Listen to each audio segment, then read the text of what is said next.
FSN Radio. It's all about what's next. Go to financialsurvivalnetwork.com and sign up for your free weekly newsletter. You'll also get 3 free reports. The Financial Survival Network. It's all about what's next. Welcome. You are listening to the Financial Survival Network. I'm Kerry Lutz. It's October 23rd, 2017. You probably haven't been paying much attention to the NAFTA negotiations, but some amazing things have been happening there. I think you're going to be quite surprised when you hear about them. Hey, in the meantime, any questions, comments, please email us at kl@kerrylutz.com or tweet us at Kerry Lutz. And, well, Michael Stumo is with us now. You find him at prosperousamerica.org. Michael, welcome back to the show. Thanks for having me, Kerry. It's a pleasure to be here. Hey, so NAFTA, it's almost looking like the U.S. might just withdraw from what turned out to be a very onerous and questionable benefit to the country. What are your thoughts? Well, we're seeing the U.S. Trade Representative, Trade Ambassador Bob Lightziger, who comes from a white shoe Washington law firm but knows trade really well. He's being extremely aggressive in this recent 4th round of NAFTA, putting forth 5 very sensible proposals to help NAFTA get better if it was accepted, but they're very controversial. It's causing the multinational crony capitalists to go nuts.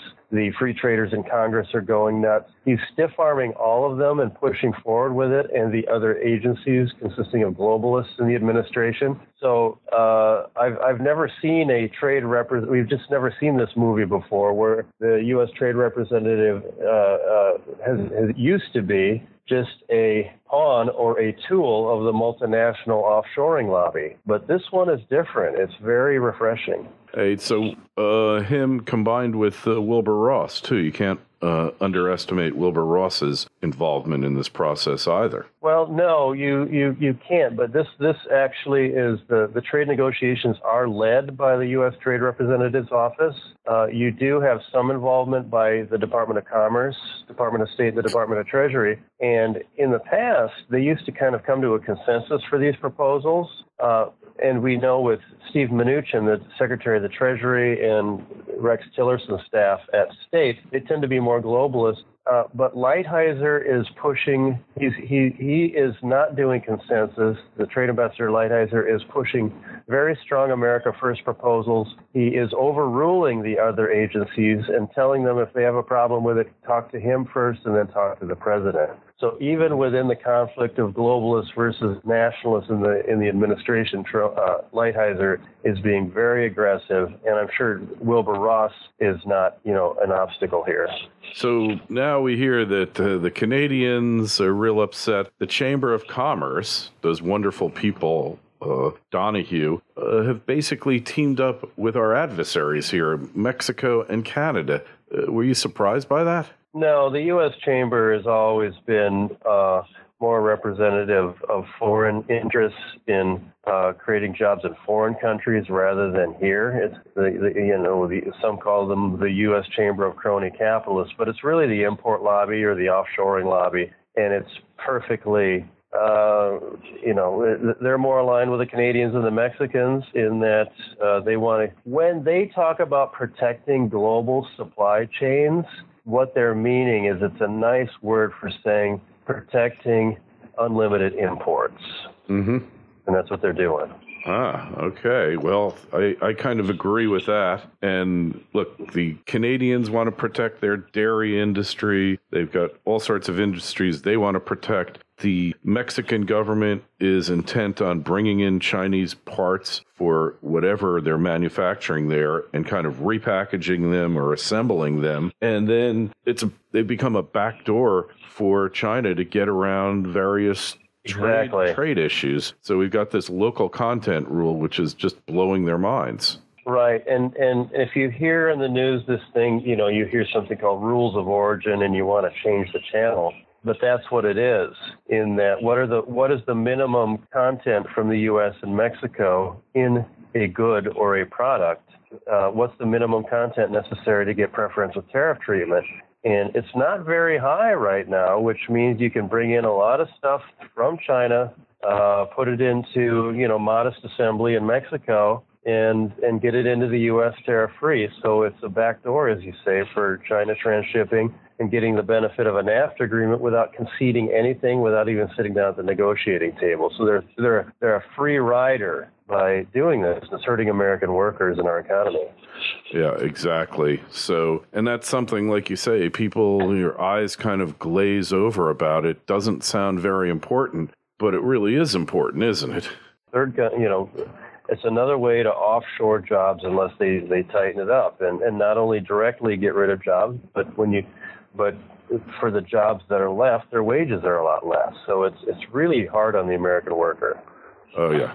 So what do you think we can look forward to here? Is this, they're going to stick to their guns, or are they going to cave the last minute? What's going to happen?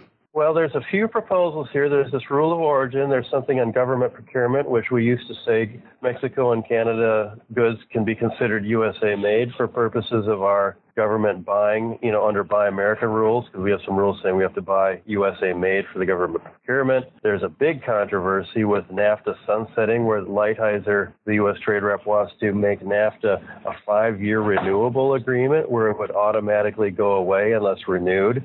That is really freaking out the crony capitalists. And there's a couple others. And so Mexico and the business, the big business community has rejected all of them. I don't know if Lightziger wants to compromise. There's a lot of compromise here. The other side isn't budging. And so I didn't think NAFTA had a huge chance of going away 2 months ago, but it might now, and that might not be so bad. But we just don't know enough yet. So what's the world going to look like if NAFTA goes away? Well, on one hand, it could be a big nothing burger because tariffs are low anyway. So if NAFTA goes away, tariffs going back and forth from the U.S. to Mexico would rise by, anywhere from 2.5% to 8% on average, which isn't a big deal because currency fluctuations are that much in a day or a week to change pricing. On the other hand, there's this certainty thing where NAFTA created a lot of certainty for businesses to invest in otherwise risky Mexico and feel comfortable doing it.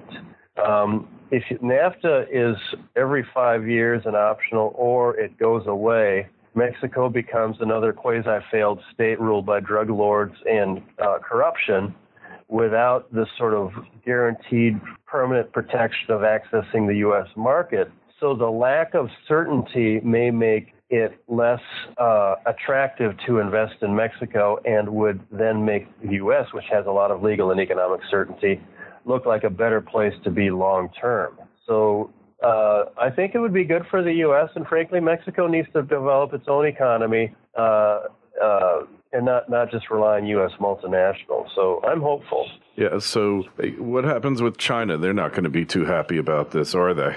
I'm not entirely sure what happens with China. I mean, we do have some transshipping through Mexico. The bigger risk for China is something called a 301 investigation, which the USTR is doing, which is a big investigation broad-based on China's intellectual property theft and forced technology transfer from the U.S. to China, which means that if you are a company in the U.S. that wants to invest in China, they make you transfer your technology as a condition of setting up shop there. And that should be the thing the Chinese should be worried about the most, because A, it's the trade representative doing it who's the most muscular on the issue, and B, the American trade law called Section 301 would provide a very broad, provides authority for a very broad and effective range of sanctions against China.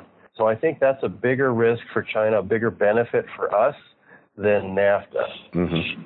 Interesting. So you think that NAFTA is a precursor or a sign of things to come with that Section 301 investigation?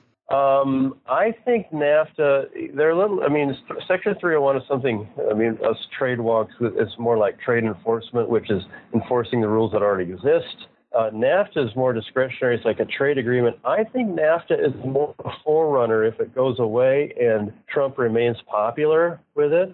I think it's more of a forerunner to a challenge to the World Trade Organization. and maybe the Korea Free Trade Agreement. I think those three go together. Right. Interesting. So basically, Trump's really kind of exceeding your expectations yet again, isn't he? Well, he's doing a pretty good job with Lightziger. I wish we could get a new Treasury Secretary and a new Director of the National Economic Council, because they're problems. They're globalists. But they're globalists, from government sacks, we call them. Yeah, right? Well, we know them. Sure. We know all which about them. Which doesn't matter if it's Republican. Yeah. I mean, Clinton, Bush, and Obama had those folks. Mm-hmm. But I'm happier now than I was 2 months ago, and they're already saber rattling versus the WTO in refusing to allow the reappointment of some South Korean judges to the WTO trade tribunals, because those judges have been going off the rails in how they rule. They've been making rulings on obligations that were not contained in the original WTO charter. They're making up law that nobody ever signed on to. And so that's kind of the first foray of the administration into trying to rein in the WTO. And now we've got some other trade cases called Section 201, in which there's been pretty big tariffs put on foreign solar panel manufacturers, and probably will be on foreign washing machine manufacturers, Samsung and LG. And those will be challenged at the WTO. Our trade laws will be challenged at the WTO as to whether U.S. law is compliant with the WTO. That will be in about a year. That will be a big showdown where the Trump administration will probably, if they lose, if the WTO says that our domestic trade laws are unlawful, that will be a big sovereignty clash as to whether we want to stay in the WTO or not, I think. So look for that in a year. Interesting. So that's what we got to look forward to. Hey, Michael, the best place to find you is prosperousamerica.org?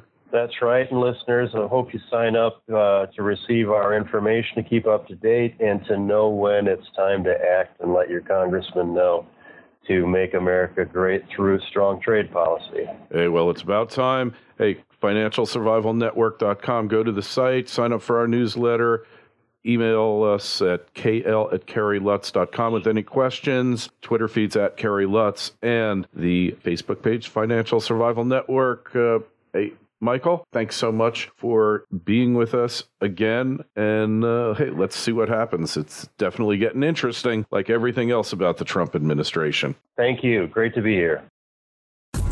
FSN Radio. It's all about what's next. Go to financialsurvivalnetwork.com and sign up for your free weekly newsletter. You'll also get 3 free reports. The Financial Survival Network. It's all about what's next.